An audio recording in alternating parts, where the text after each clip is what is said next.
O que houve agora? Recentemente houve aquele julgado sobre redes sociais absolutamente autoritário oriundo do STF. Esse julgado estabelece uma responsabilização sobre as redes sociais do conteúdo feito. Não sei como é que está a implementação disso, mas isso é um ataque à liberdade de expressão e é a geração de uma espécie de uma prerrogativa que pode ser utilizada para outros países fazerem o mesmo, tá? Um precedente, desculpa, um precedente. E, pois bem, passou e eu não vi nada. Passou e eu não vi nada. O Alexandre de Moraes, toda vez que precisou ir pra dividida com esses caras, ele foi pra dividida e ficou por isso mesmo. Tá? Será que a diplomacia americana irá atuar na mesma linha de alguns representantes republicanos no Congresso americano ou nessa nota do Trump? Entre as declarações públicas que funcionam no debate público e as ações diplomáticas tem um caminho. Este meio do caminho é o que eu olho, não digo que eu duvido completamente, mas eu olho e falo, olha, a coisa é um pouco mais complexa. Mas de qualquer forma, para o Bolsonaro é uma demonstração muito grande de prestígio o presidente americano ter soltado essa nota. A nota foi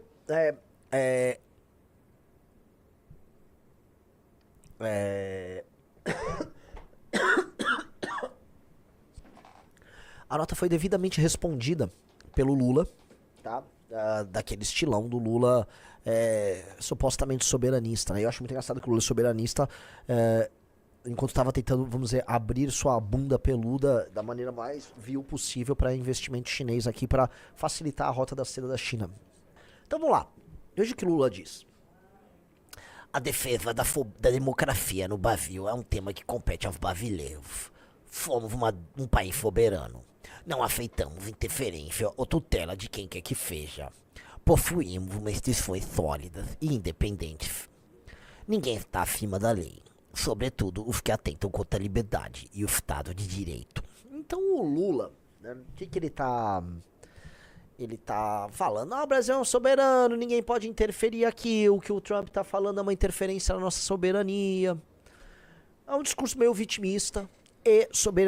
É um discurso que usa uma clave soberanista para passar uma vibe vitimista. Tipo, ó, lá vem esses americanos grandões querendo intervir na gente. Dentro da mesma lógica de raciocínio que eles estão usando agora no caso do IOF, do rico contra pobre, vou taxar o rico, vou punir o rico, ai, o rico poderoso contra o povão, ai, os Estados Unidos poderoso contra nós brasileirinhos.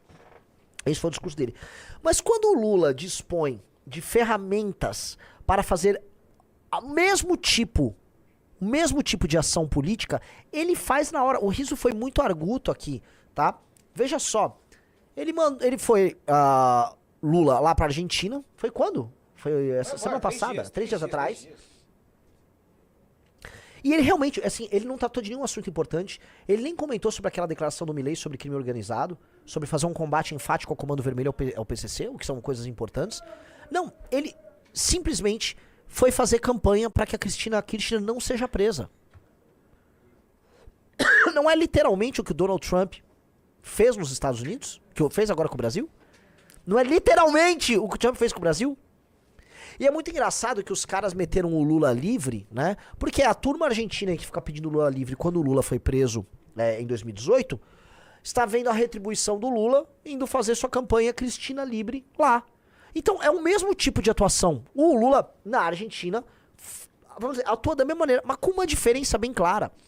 O Brasil e a Argentina têm uma relação, não digo simbiótica, mas uma relação de interdependência. São dois vizinhos com fronteiras importantes, com relações econômicas importantes.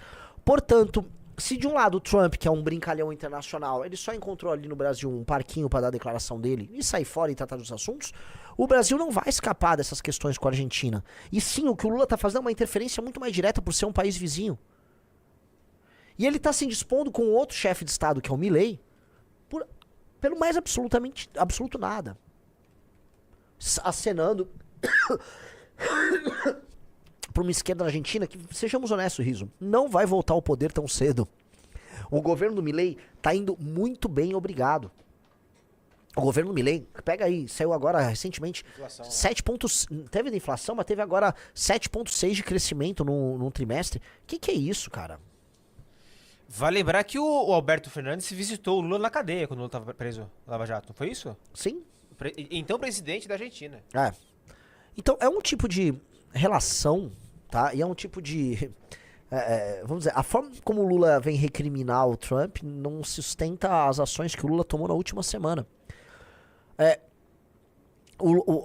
A esquerda, né? E isso é lógico da esquerda. Isso vem da natureza internacionalista da esquerda.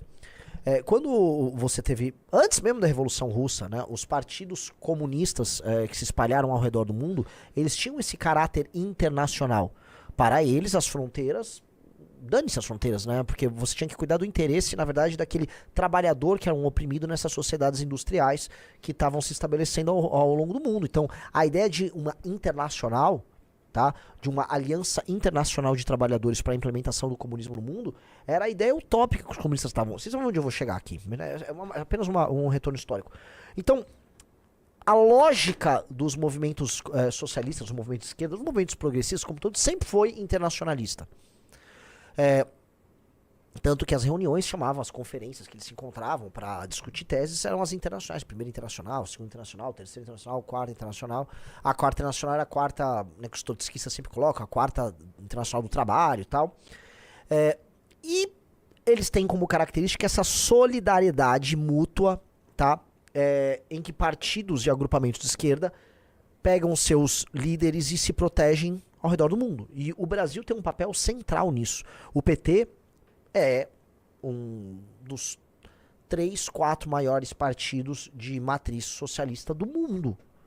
E aqui na América do Sul é de longe o maior, e ele tem um papel ali perante os demais aliados. Então você verá a esquerda praticar esses atos de solidariedade política o tempo todo. E a direita gosta o tempo todo de falar, olha, peguei uma hipocrisia, eles defendem a democracia, mas estão defendendo um aliado comunista que é ditatorial em outro país.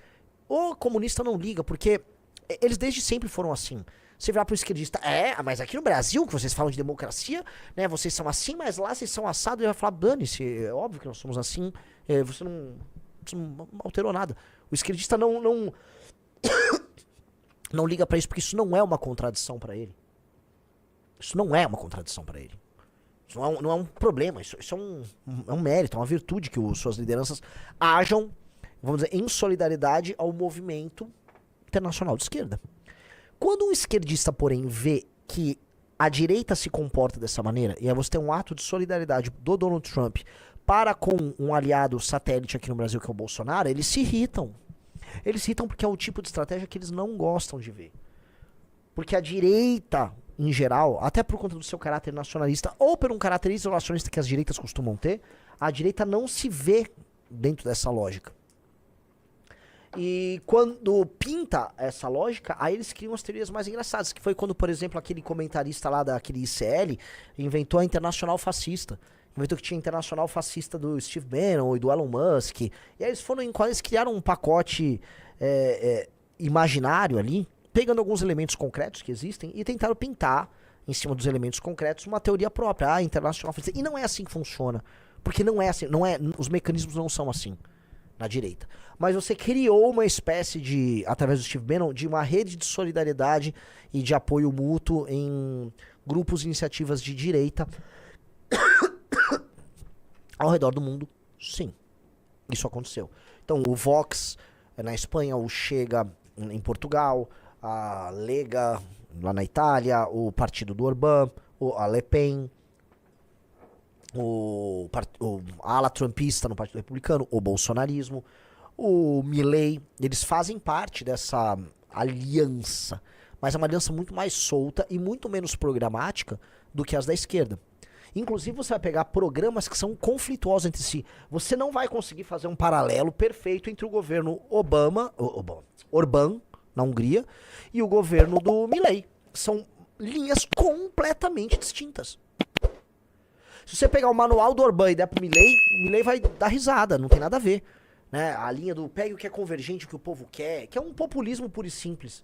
Não é o que o Milei fez. O Milei, ele prometeu assim, olha, eu vou fazer aquelas coisas que vocês não querem que faça, vai doer, a gente vai sofrer por bastante tempo, mas vou resolver essa porra e vou fazer a Argentina grande de novo. A linha dele, que é uma linha reformista de matriz profundamente libertária no sentido econômico, Ela deu resultados. Recentemente saíram dados agora que mostra que que a Argentina é, se eu não me engano, o país mais seguro da América do Sul já, tá?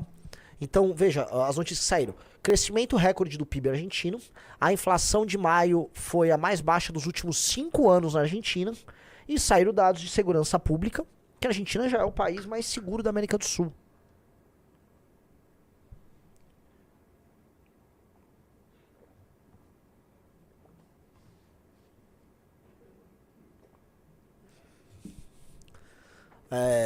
Veja o país mais seguro da América do Sul para viver, segundo o ranking. Foi a Argentina, né? Eles tiveram essa vitória, galera. E então não é tão programática essa aliança, por isso falar de uma internacional fascista não cabe, mas é uma espécie de uma internacional populista, tá? Bem pouco programática, cheia de mini contradições que a esquerda tem medo.